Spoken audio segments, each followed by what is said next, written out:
This week on Star Trek Discovery, the crew gets high on the love dust of dead children. Ah, gotta love Star Trek, gotta love it.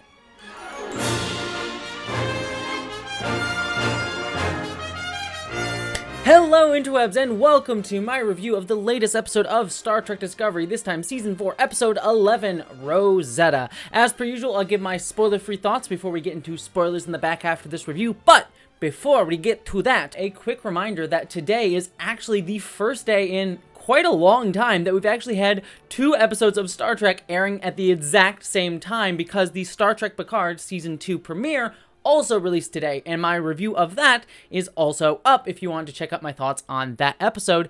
And also, a little extra special for all of you, I actually got the ability to look at the first 3 episodes of Star Trek Picard because CBS, Viacom, CBS, Paramount, whatever, plus whatever their corporate silly name is, gave me access to the first 3 episodes of Star Trek Picard, so I put up my spoiler-free thoughts for those episodes, and so that video is also up for you as well, so you got a lot of Star Trek related videos from me today. Go find those and have some fun. But this is an old Star Trek Picard, this is Star Trek Discovery time, so let's talk about Rosetta. Staying spoiler-free, I kind of have the same criticism of this episode that I've had of the past couple episodes, in that this is another episode that's whole sort of function is to nudge forward the season-long plot arc of the DMCA without taking a full big leap forward.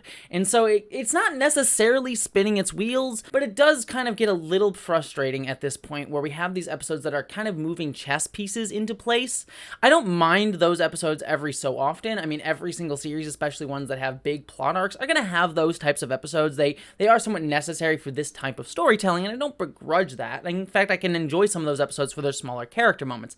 But this episode, in the context of the past 2, is just another one of those, and it's starting to get a little bit frustrating. I'm kind of like a few of the characters in this episode itself, who are kind of like, can we just go see the DMCA aliens now? Can we go talk to them? Because you've been building them up forever, and I kind of just want to see them. With that in mind, I just kind of have that overriding frustration with this episode. That being said, though, I will say that this episode's plot, which revolves around, as we sort of alluded to at the end of last episode, the crew going down to a planet to learn a little bit more about the DMCA aliens in order to have sort of cultural context to be able to communicate with them when they do go and have their diplomacy with them. Hopefully next episode we'll see. And in that, there is actually a fun sort of building up of these aliens. We get to see a little bit about them or learn a little bit about them in ways that sort of like, oh, get me kind of curious to see what's going to happen down the line. And on top of that, what I also really appreciated this episode for was that a lot of the thematics throughout this episode are very reflective of this season's focus on emotionality and mental health,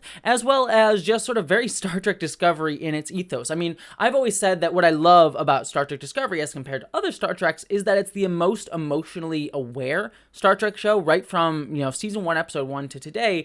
Star Trek Discovery has been a much more emotionally focused Trek, which I think is really necessary for the Star Trek franchise, which has been, a little bit more cold and aloof. Not to say it's, like, completely emotionless, but it is a little bit more colder, and so Star Trek Discovery going in to explore these emotions and in these sort of larger based, like, world-ending context, which speaks a lot to what we go through today, is very important. And this episode, I think, really just goes after those themes and really gets at them in ways that I can start to see where they might be headed with the DMCA aliens. And I can already see pieces of what they're doing here in terms of layering in what we learn about the aliens in how it's going to tie into the larger thematics of the season. Now, that may end up making it a little bit predictable what's going to happen over the next few episodes, but I still like it thematically, and I think that if they do pull off what I hope they're going to pull off and really tie all these ideas that they've been building up this entire season for through this episode, it will make me very appreciative of maybe this being the first episode or first season of Discovery that will have a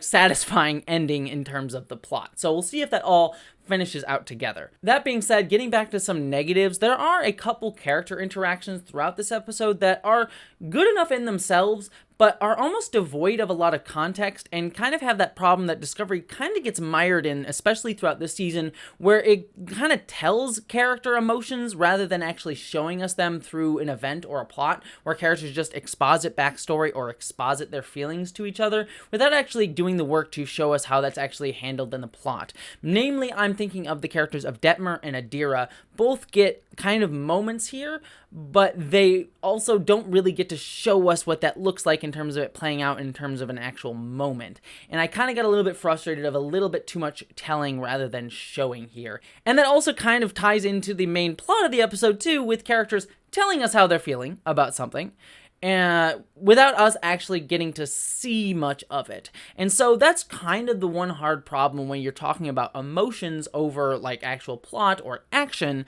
in that it tends to be a lot more talky. And I don't mind my Trek being talky, but this episode just really felt like it was a lot more telling than it typically does rather than showing us. And so I feel like ultimately this episode feels frustrating, not only for it just narrowly moving the plot forward, but for being a lot more telling rather than showing. But that's my overall non-spoiler thoughts. Let's get into my scene-by-scene spoiler breakdown. Oh, my voice kind of cracked there at the end. Anyways, we have our opening sequence, which I kind of liked how they did the CGI of this. We had the captain's log, and we sort of saw the Discovery going towards the planet. But then as Burnham mentions these, like, Dyson rings, the camera turns as if we're getting kind of a viewpoint of someone looking, and we see the Dyson, like, rings around this planet, which looked really, really cool to kind of see. And again, gets me thinking, are these the same aliens that made the Dyson sphere from way back in the episode Relics in Next Generation?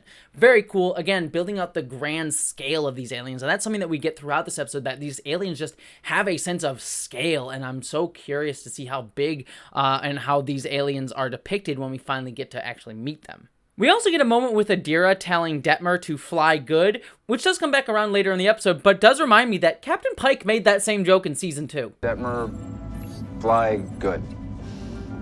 Just saying, you're reusing your joke, Star Trek Discovery.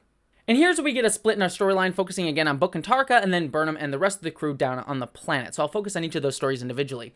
Focusing on Burnham's story, I really loved the scene in the shuttle bay where the president kind of confronts Burnham and says, hey, why do you and Saru both need to go down to the planet? It's just kind of bad form for both the captain and the first officer to go, with her saying, I get why you need to go as a xenoanthropologist, but why does Saru need to go? And Burnham actually makes a good point that Saru has a higher sensory perception than anyone else on the ship, as we've seen numerous times over the course of the series. So given the priority of this mission, it's important that both of them go down. And then on top of that, we also get the president of Earth sort of confronting Burnham as well, saying, like, why are we stopping at this planet? Why don't we just go right to the DMCA aliens? Because we need to talk to them, and time is of the essence. And Burnham saying, like, no, we need some sort of context, some sort of Rosetta Stone in order to be able to talk to them.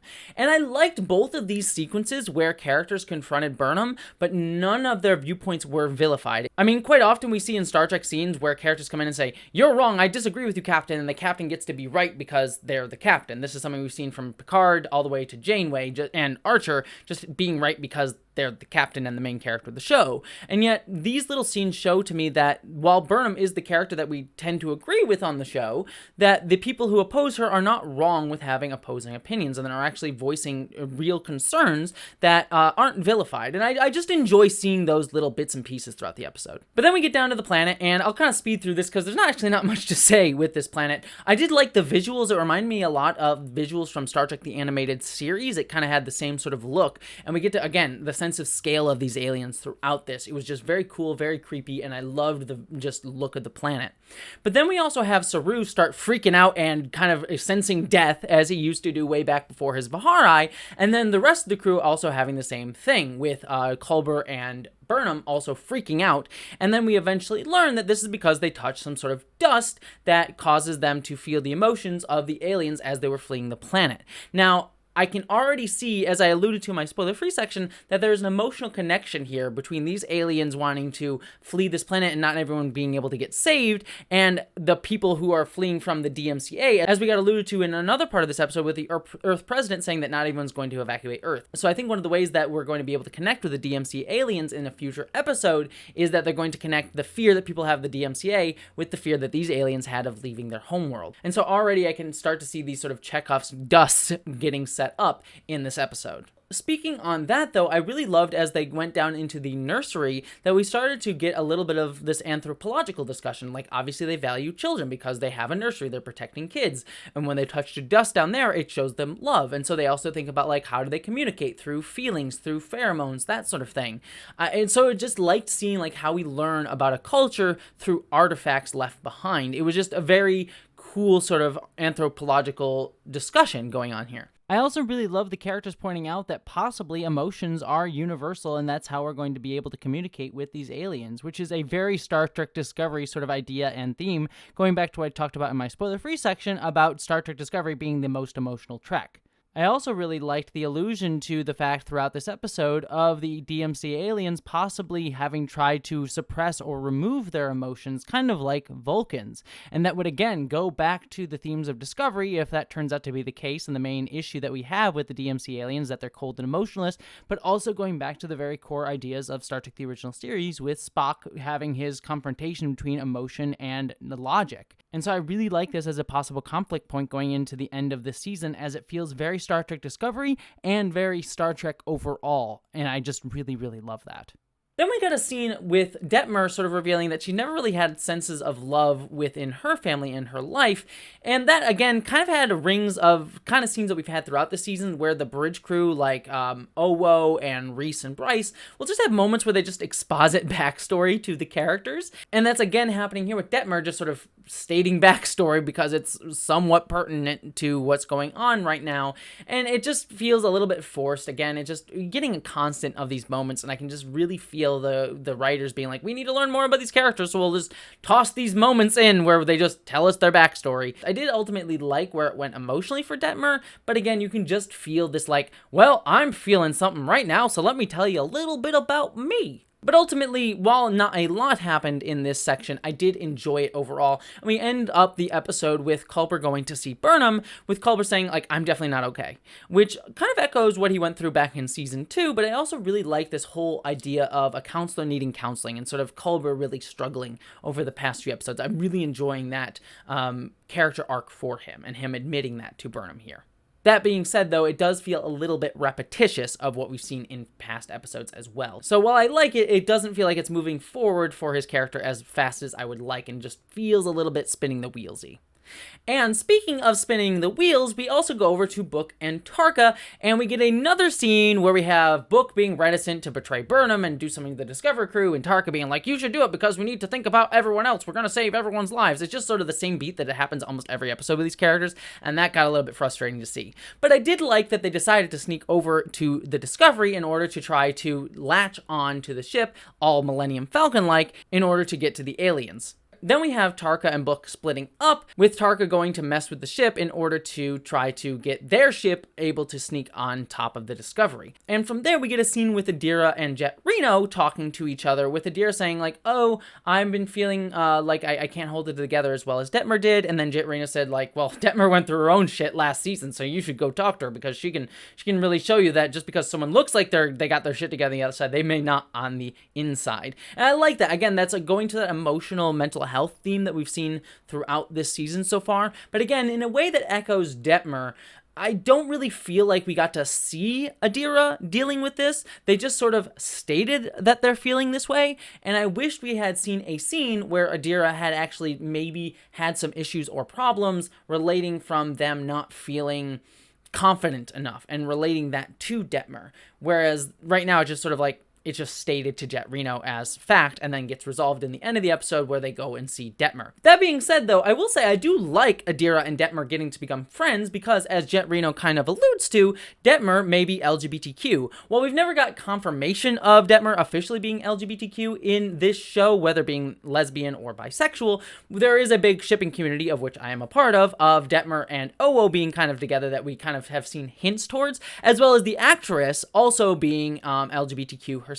So this kind of like builds out that queer found family, and there are just so many queer characters I'm realizing on Discovery if Detmer does get to be confirmed as LGBTQ. I mean, we have Adira, Jet Reno, Detmer, Culber, Stamets, possibly Owo as well. So I really just like seeing that queer found family get built out in the relationships and connections. I just wish it had been done a little bit more, less telly and more showy in the case with Adira and Detmer. That being said, though, Tarka does cause a problem with the replicators in order to get Jet Reno distracted, and by the way, we get a Lower Decks reference here, with Linus saying that the replicators are making steamed bananas, which happened way back in the first episode of Lower Decks, so I just loved seeing that. But Jet Reno does catch Tarka fooling around with the ship's replicators, and we end out the episode with Tarka having kidnapped Jet Reno, which I am all here for.